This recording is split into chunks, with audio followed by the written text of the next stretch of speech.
Cuando se convirtió en la cabeza visible del clan Franco, una vez quedó en primera línea del organigrama, Carmen nunca quiso ser la portavoz de la familia. En realidad, lo que pretendió fue que su perfil fuera lo más invisible posible dado su histórico de vida. Poco a poco lo fue consiguiendo hasta llegar a estos últimos años donde sus apariciones públicas se centraban en el rastrillo de Nuevo Futuro y sus paseos por la granja, donde jugaba a las cartas con su amiga de siempre, Elena Bermúdez de Castro. No le gustaba perder y quizá era de los pocos momentos donde mostraba cierto mal humor. Según los que la trataron era una mujer muy educada y poco autoritaria. No heredó esos genes de sus padres, pero sí algunos de sus nietos, decían. No hacía declaraciones, ni se prestaba a los reportajes de los que tan asidua es su hija Carmencita. Ni tan siquiera quiso que la celebración de sus 90 años tuviera una vertiente pública. Esta fiesta la organizó su nieto Luis Alfonso y su mujer, Margarita Vargas, en su chalet de la finca y acudieron todos los miembros de la saga incluidos los nietos y bisnietos. Los hijos y ella misma sabían que ya quedaba poco, aunque aún tuvo otro cumpleaños. No acudía a las fiestas donde se requería su presencia, ni a los homenajes que organizaban firmas comerciales y asociaciones como reclamo para que asistiera. Cuanto menos se hablara de ella y de su familia mejor. Esto no fue posible porque sus hijos siempre dieron titulares. Desde Francis Franco y sus líos judiciales a Carmen Martínez Bordiú con amores de ida y vuelta, matrimonios estacionales y pasiones de última hora. O este último año el divorcio de Cristóbal y José Toledo. Aunque algunos de sus hijos y nietos son muy mediáticos, otros se han mantenido apartados de este ámbito. Carmen, o Nenuca como la llamaban desde pequeña, fue una mujer discreta que no se metía en la vida de sus hijos. A lo más que llegaba era a dar su apoyo o brindar su casa de la calle Hermanos Becker como refugio. Lo hizo con Luis Alfonso cuando murió su padre, el duque de Cádiz, también con Carmen cuando se separó de Jean-Marie Roussy, y ahora con el nieto Daniel Martínez Bordiú Toledo. Nunca he querido organizar la existencia de nadie y menos la de mis hijos, decía cuando se le preguntaba por alguna cuestión relacionada con su peculiar descendencia. Todo lo contrario de lo que fue su niñez, juventud y matrimonio. Llegó a El Pardo cuando tenía 13 años y durante décadas creyó que su padre, además de jefe de todos los ejércitos, era un hombre inmortal. Creció a la sombra de la Guardia Mora, de una institutriz francesa y una teresiana. Siempre custodiada y anulada por su madre primero y su marido después. No fue al colegio, no pudo elegir a sus amigas cuando era pequeña y tuvo una adolescencia donde nadie le explicaba los cambios físicos ni emocionales que sufren las jóvenes. Estableció su relación con el mundo exterior a través del nodo informativo oficial, donde ella y más adelante sus hijos eran los protagonistas. Todo lo tuve que aprender sola, le decía a Nieves Herrero en esas conversaciones que han servido para que la periodista escribiera este testamento literario donde hay claves que se desconocían de su vida. Uno de los momentos más difíciles para ella fue el atentado al Hotel Corona de Aragón donde se encontraba con su familia con motivo de la jura de bandera de su hijo Cristóbal. Pudimos morir todos quemados, contaba muchos años después al preguntarle algunas de las anécdotas más complicadas fuera del ámbito familiar como fue la muerte de su nieto Francisco. Desde el día del atentado Carmen llevaba siempre en su bolso una escala, como las de los escaladores, como talismán. Por si acaso, comentaba a sus amistades. Su combinación genealógica era muy complicada. Hija del general que durante 40 años mantuvo a los ciudadanos firmes y sin democracia, de Carmen Polo, autoritaria, dominante y organizadora de la vida de Nenuca, que tuvo poco margen para elegir su futuro, incluido su marido. Se casó enamorada del marqués de Villaverde, pero sufrió mucho por sus infidelidades. Su madre le enseñó a no demostrar sus debilidades y tristezas. Oficialmente fueron una pareja feliz con 6 hijos hasta que Cristóbal Martínez Bordiú murió en 1998. Una vez cubierto el luto, Carmen Franco cambió de vida y se dedicó a viajar con sus amigas unas veces y con su hija Carmen otras por medio mundo. Es lo que más me puede gustar, contaba cuando los periodistas la preguntábamos por ese espíritu viajero. Quizás solo era una manera de huir de un pasado con más sombras que luces en el plano íntimo y familiar y que últimamente había vuelto a revivir. Este verano fue el primero que no acudió al Pazo de Meirás, su refugio. El municipio de Sada la declaró persona non grata y desde ese día decidió que nunca más pisaría ese lugar. Y así fue. Este asunto más la decisión de asociaciones y partidos políticos de trasladar los restos de su padre Francisco Franco fuera del Valle de los Caídos fueron dos noticias que la afectaron profundamente. Según contaban los que la han tratado estos últimos tiempos, Carmen estaba muy cansada y con pocas ganas de luchar. Lo hizo cuando le detectaron el primer cáncer, pero ahora ya no tenía fuerzas. Carmen Franco Polo para la biografía oficial, Nenuca para los íntimos y Abu para los nietos tuvo una vida aparentemente fácil en un mundo donde su apellido era detestado y querido con la misma intensidad. De joven estaba enamorada de la Costa del Sol. Nenuca, y ahí la llamaban de jovencita, nunca olvidó Marbella. La marquesa de Villaverde abandonó su disciplina mitad palaciega mitad cuartelera cuando inició su periplo vital en la Ciudad del Sol. Como ella misma decía, fue un balón de oxígeno. Dejó de vestir de Valenciaga y se atavió con los atuendos de la jet más extrovertida que deambulaban por el Marbella Club. Eran los años 70 cuando la familia Franco desembarcó en el paraíso de los Monteros.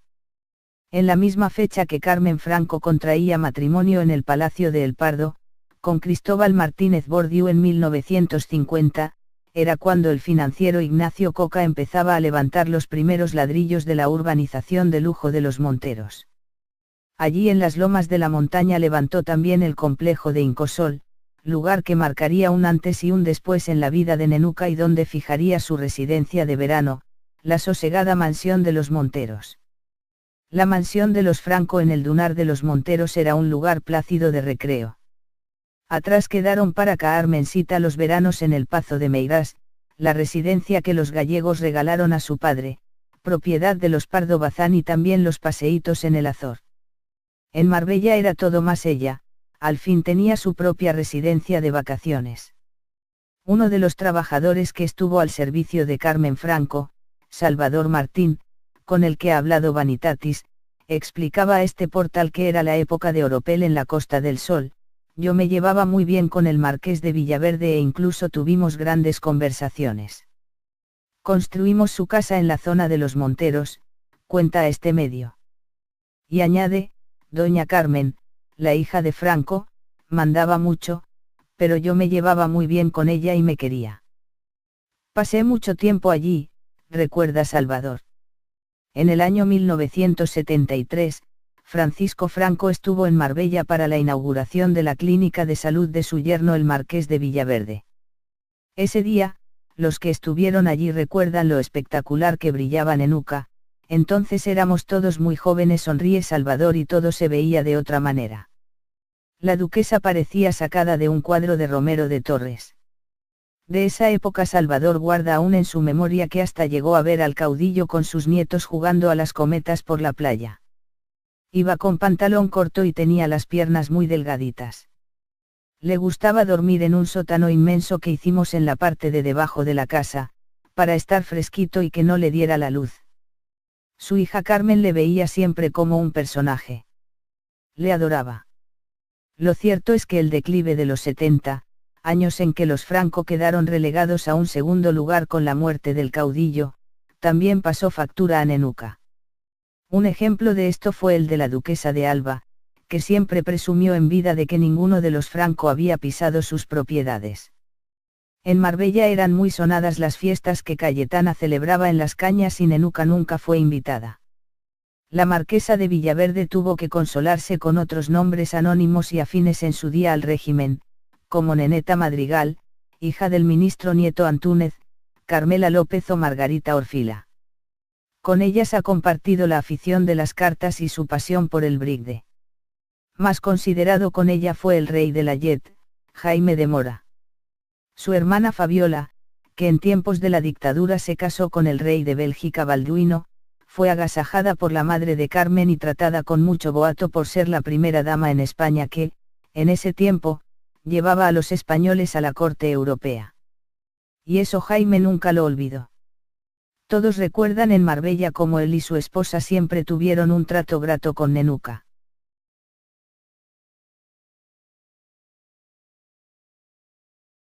Cuando se convirtió en la cabeza visible del clan Franco, una vez quedó en primera línea del organigrama, Carmen nunca quiso ser la portavoz de la familia. En realidad, lo que pretendió fue que su perfil fuera lo más invisible posible dado su histórico de vida. Poco a poco lo fue consiguiendo hasta llegar a estos últimos años donde sus apariciones públicas se centraban en el rastrillo de Nuevo Futuro y sus paseos por la granja, donde jugaba a las cartas con su amiga de siempre, Elena Bermúdez de Castro. No le gustaba perder y quizá era de los pocos momentos donde mostraba cierto mal humor. Según los que la trataron era una mujer muy educada y poco autoritaria. No heredó esos genes de sus padres, pero sí algunos de sus nietos, decían. No hacía declaraciones, ni se prestaba a los reportajes de los que tan asidua es su hija Carmencita. Ni tan siquiera quiso que la celebración de sus 90 años tuviera una vertiente pública. Esta fiesta la organizó su nieto Luis Alfonso y su mujer, Margarita Vargas, en su chalet de la finca y acudieron todos los miembros de la saga incluidos los nietos y bisnietos. Los hijos y ella misma sabían que ya quedaba poco, aunque aún tuvo otro cumpleaños. No acudía a las fiestas donde se requería su presencia, ni a los homenajes que organizaban firmas comerciales y asociaciones como reclamo para que asistiera. Cuanto menos se hablara de ella y de su familia mejor. Esto no fue posible porque sus hijos siempre dieron titulares. Desde Francis Franco y sus líos judiciales a Carmen Martínez Bordiú con amores de ida y vuelta, matrimonios estacionales y pasiones de uno, la sosegada mansión de los Monteros. La mansión de los Franco en el Dunar de los Monteros era un lugar plácido de recreo.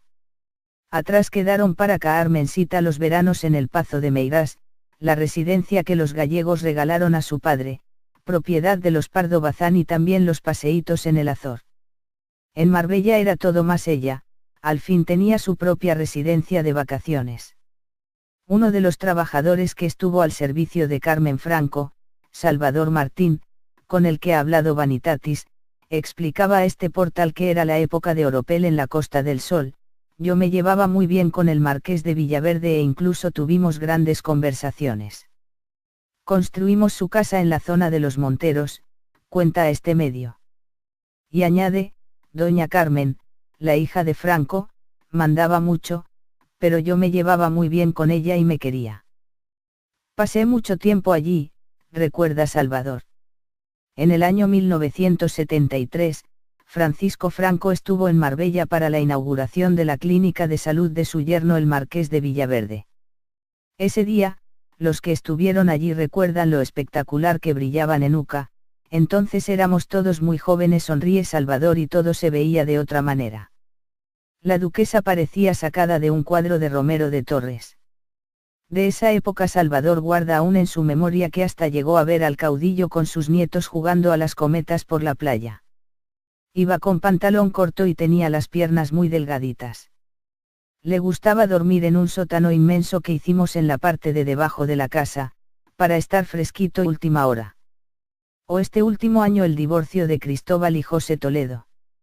Aunque algunos de sus hijos y nietos son muy mediáticos, otros se han mantenido apartados de este ámbito. Carmen, o Nenuca como la llamaban desde pequeña, fue una mujer discreta que no se metía en la vida de sus hijos.